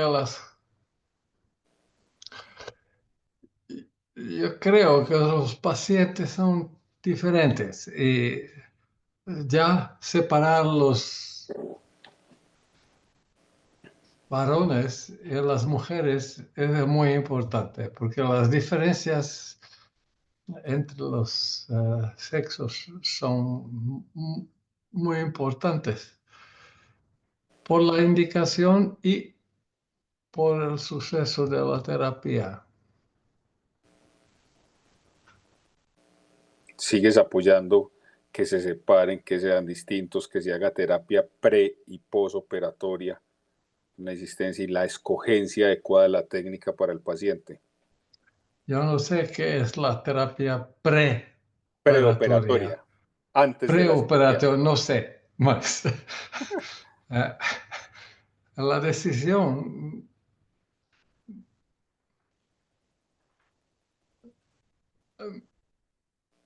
mi idea era que los varones con 60 años, con la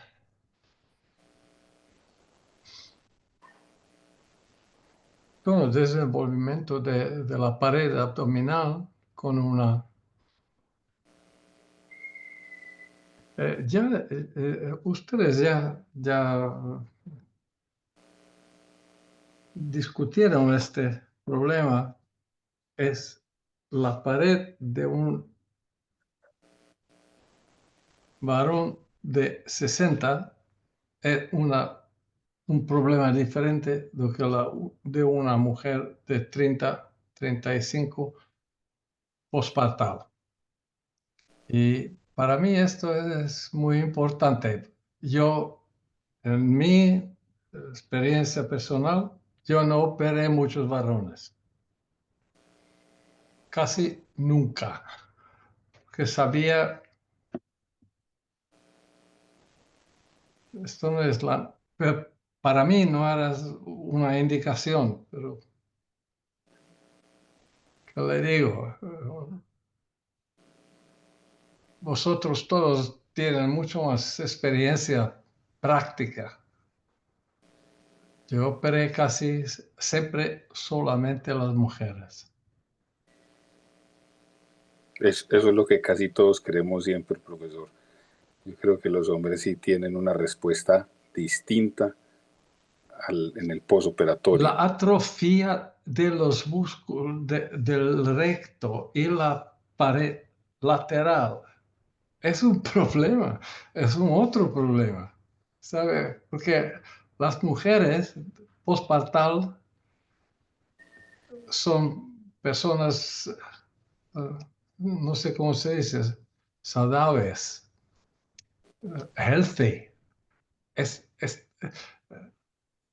Las mujeres son en una condición normal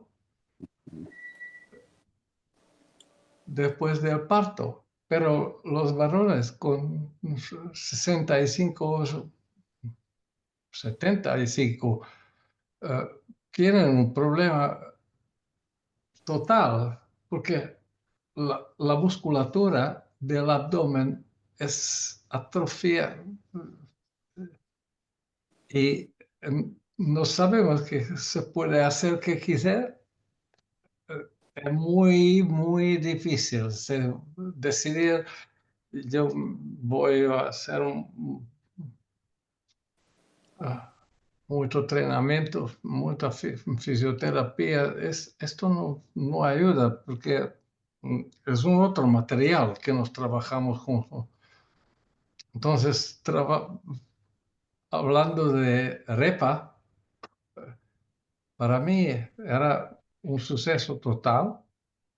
Lo mismo, yo no hice tantos como todos vosotros hicieron, pero yo soy totalmente de acuerdo con Derlin y Ezequiel. Nos tenemos que separar las indicaciones para presentar los resultados, porque yo soy muy convencido. No lo puedo hacer en los estudios grandes, pero todas esas, las ventajas para las mujeres postpartales tiene que avanzar. Disculpe, mi español a las 4 de la mañana está ahí todavía peor do que a las... Ha sido muy claro. No, Se disculpe. entendió clarísimo. Pero cuando yo vi que ustedes están discutiendo ese tema, me quedé hasta las 4. No, justo y necesario ir a descansar. Muchas gracias, profesor. No, ¿sabe? Todo un honor Descansar que puedo estés después cuando muere. ¿Sabe? Eso, no, descansando. ¿Qué es? Está bien, Enseñaste el otro día. está bien. Pero es un honor que estés con Tranquila, nosotros no y pasa te nada. agradezco. No, no es nada Te para agradezco preocuparse. en el alma que estés aquí participando con nosotros, participando de esta discusión, enriqueciendo toda esta discusión. De verdad es muy, muy, muy importante. Es un honor para todos nosotros y muchas gracias. No, mira, es así. Desde de que Berlín ha escrito su papel de Repa, yo estoy defendiendo contra todos los brasileños, y ustedes lo saben, que yo Así es. casé con una brasileña hace 46 años. Entonces, yo soy yo soy un enemigo de los brasileños con todas las colas y todavía no lo dejo, porque yo conozco Flavio Macher muy bien. Y la historia atrás de todo esto, como yo defiendo la separación de músculo anterior de Albanese y no de Ramírez. Disculpe, me dieron una vez el material del Albanese cuando yo estuve una vez en Argentina. Yo enseñé mucha gente en este mundo que no fue Ramírez. Eh, eh, Imagínate, Jan, después de haberle metido 4 el otro día por la eliminatoria. Están peores todavía. No, disculpe, esto es un poco, no es muy científico que Te estoy mereces, diciendo Jan, ahora, pero es así, ¿sabe? Las cosas, cuando piensas que eras el primero que inventó una cosa, te preocupes, porque siempre había un otro que se hizo, como Goni Moreno, Albanese, todo eso. Y tienes que, ¿sabe? Por ejemplo, la técnica Carbonell Tatay. Europa no lo conoce, no lo conoce, no lo conoce, no sé, disculpe. Son otras ideas cómo resolver los problemas de pared. Y esto es una pena. Por eso yo todavía continúo, porque yo leo de esta parte de Asia también, tentando por lo menos avisar a los otros, mira, tiene otra idea aquí, otra de otro lado. Por esto, disculpe, muchas gracias por dejarme entrar aquí. Y Ezequiel, Jan, hasta la próxima, ¿no? Jan, te Que mereces nos temos algunas cosas para discutir directamente. sí, Jan, te mereces asado, mate, fernet con coca, alfajor y gritar el gol de Argentina. Mira, a veces, antes de dormir, estoy asistiendo en YouTube Messi's goals contra todo el mundo, con mucho gusto. Entonces, Podría levantar esto caros también. amigos, buenas noches para mí. Yo me voy. Hasta la próxima. Chao, Jan, muchas Y si gracias. tiene cualquier cosa a comunicar, por favor, me informa. Yo estoy todavía aquí. Vale, Buenas noches. feliz descanso, bye bye. Buenas noches.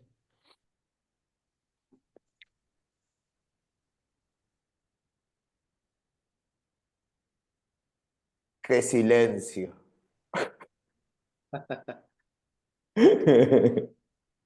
Bueno, Nada, no, eh, yo quiero una pregunta, una última pregunta que hay en el público que es importante y creo que tiene que hacer y quiero que la responda Ezequiel. ¿Qué tamaño debe tener la malla? Bueno, ahí nosotros hemos pasado por todas las etapas de mallas, viendo los riesgos y beneficios, viendo el rol de la kinesiología en la rehabilitación del complejo abdominolumbo-pélvico perineal. Nosotros empezamos a reducir la malla merced fue pasando el tiempo, porque consideramos que la rehabilitación del tono del complejo abdominal era mucho mejor que el paciente solamente tenga más fibrosis en el tejido celular subcutáneo. Nosotros hace unos 4 años ya que venimos utilizando un tamaño máximo de ancho de 10 centímetros para defectos de diástasis W2 y para defectos herniarios W1. Y lo que sí, el error que quizás hemos cometido inicialmente es utilizar una malla algo corta.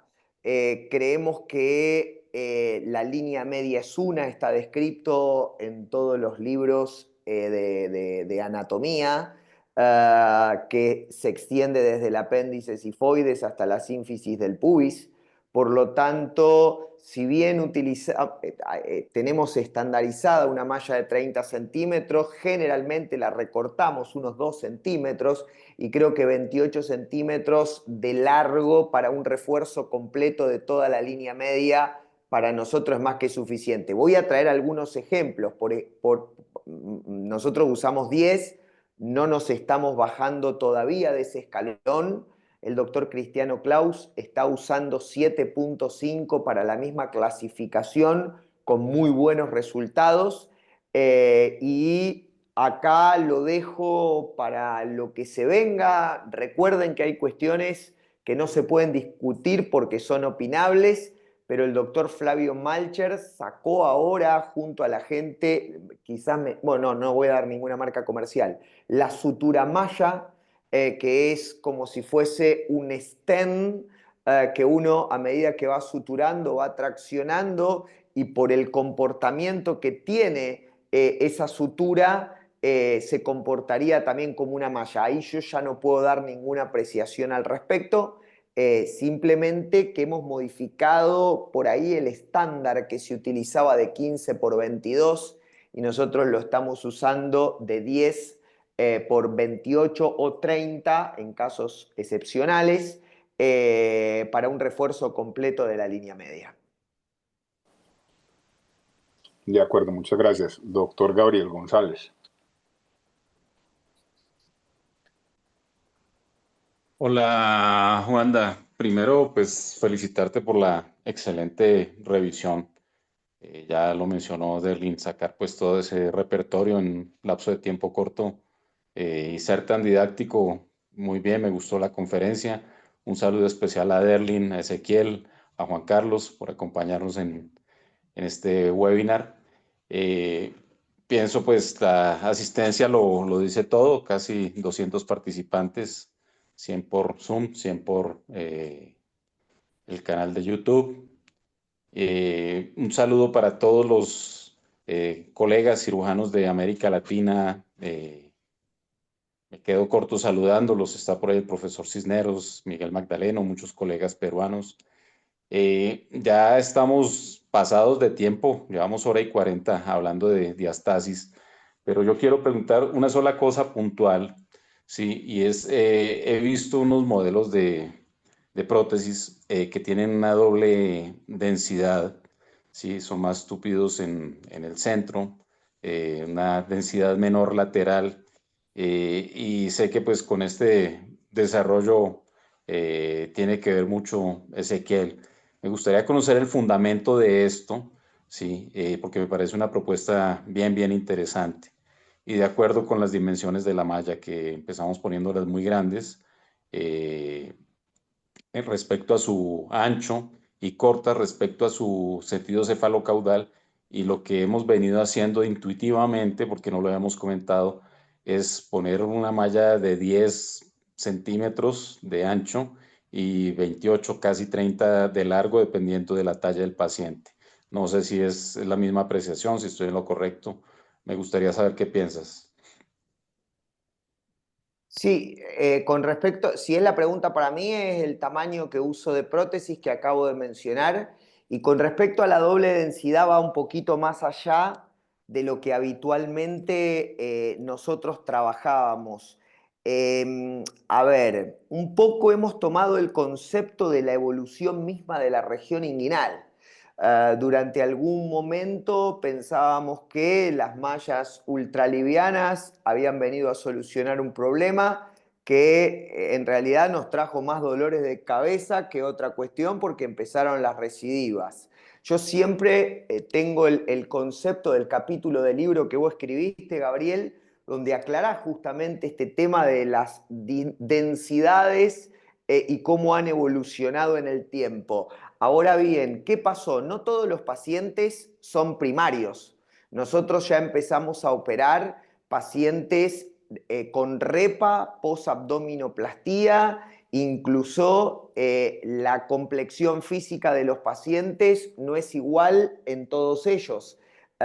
Y como muy bien dijo Derling, yo no puedo obligarle a un paciente tampoco mejorar su contorno corporal cuando así no lo desee, pero yo tengo la obligación también ante una recidiva de una diástasis tratar de que el tratamiento mínimamente invasivo por el cual me vienen a buscar a mí perdure en el tiempo. Entonces empezó la idea, que no fue tan solo una idea mía, después cuando esto salió a la luz, no voy a dar el nombre por una cuestión de respeto, pero dos profesores de reconocida trayectoria a nivel mundial se comunicaron conmigo diciéndome que estaban en un proyecto muy parecido en el desarrollo de una malla con una doble densidad, tratando de fortalecer la línea de sutura por sobre los laterales.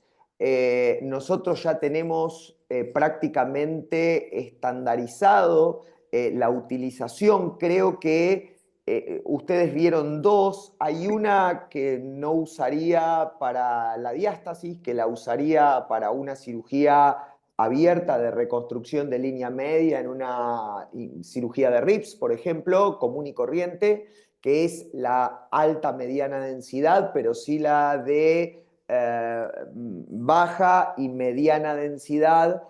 Ahí es una muy buena alternativa en pacientes que han recidivado su diástasis y queremos fortalecer un poco más en la línea de sutura, teniendo en cuenta que a los laterales vamos a fortalecer con la fisioterapia y la kinesiología el componente muscular y con el grupo de fascias el componente facial para mejorar, digamos, el complejo abdominolumbo-pélvico perineal.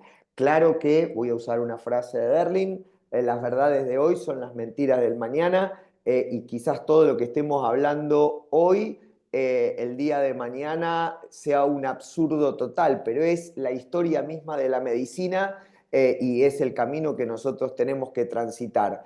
También hay una parte que no podemos negar, los cirujanos plásticos en sus abdominoplastías no ponen malla de polipropileno como sí lo hacemos nosotros, pero sí tienen una fuerte intención de empezar a colocar mallas de absorción lenta, como por ejemplo el PDS, que es otro proyecto que estamos también trabajando y que creemos que es una opción muy válida por sobre el tiempo de la pérdida de fuerza tensil que tiene hoy una malla de Vicryl, que realmente no serviría para estos procedimientos. Pero bueno, hay muchas líneas de investigación que se están trabajando y que, bueno, algunas de ellas ya se están consustanciando para ser aplicadas en caso dependiente, como los astres italianos.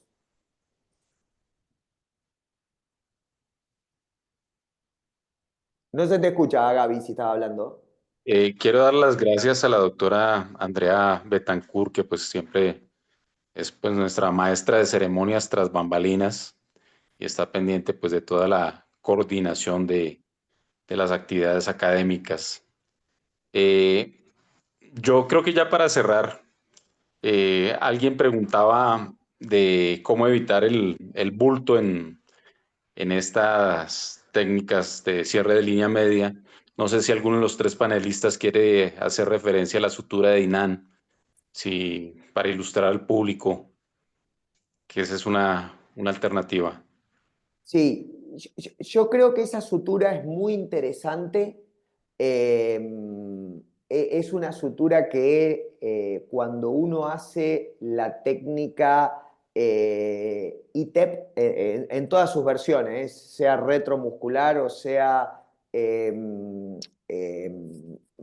preperitoneal propiamente dicho, yo la uso porque es una técnica realmente que evita el efecto quilla, ¿sí?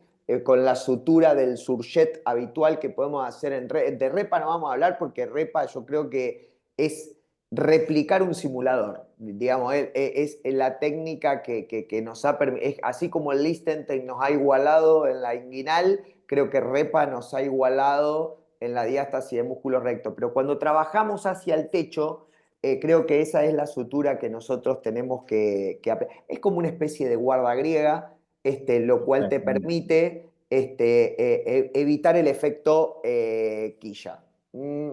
A veces los pacientes, en los primeros casos, teníamos el efecto quilla, pero veíamos que con el tiempo cedía, pero el efecto visual inicial que tiene el paciente, incluso hasta nosotros mismos, no es el que queremos recibir, entonces preferimos hacer esta técnica, que creo que él es, yo no sé si es turco o es italiano y está en Turquía, o algo así, tiene una cuestión multinacional ahí en el medio, que a mí no me quedó nunca claro su nacionalidad. Bueno, Juan David, cerramos la sesión y nuevamente gracias a los panelistas y felicitaciones de nuevo. Gracias, doctor González. No, para mí un honor haber estado en medio de estas tres figuras de la cirugía de pared abdominal.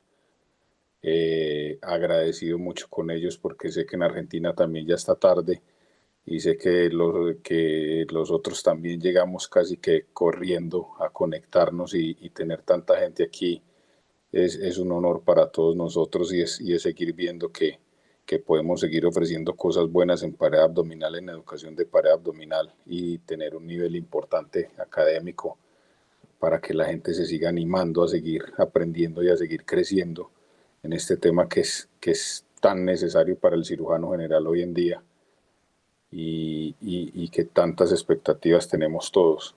No me queda más que agradecer la oportunidad a Cohernia por poder brindar este tema, por estar con todos ustedes. Espero que la duda quede sembrada y la parte de que tenemos las posibilidades múltiples de manejar una diastasis de rectos asociada o no a una hernia de línea media son múltiples y que estas múltiples posibilidades han sido dadas gracias a partir de la semilla que sembró Derlin en el 2014 con la descripción de la repa, porque fue la bomba que explotó todo esto que hoy estamos viviendo y todas estas cosas.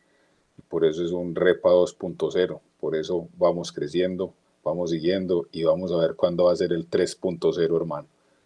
Muchas gracias a todos, de verdad, muy amables y gracias por estar con nosotros. Gracias, Derlin, gracias, Juan Carlos, gracias, Ezequiel, gracias, Gabriel, gracias, Andrea y gracias a todos los que estuvieron conectados con nosotros. Bueno, un feliz descanso. Buenas Dios, noches para todos. abrazo, Hasta gracias por luego. todo. Muchas gracias. Bueno, chao, chao.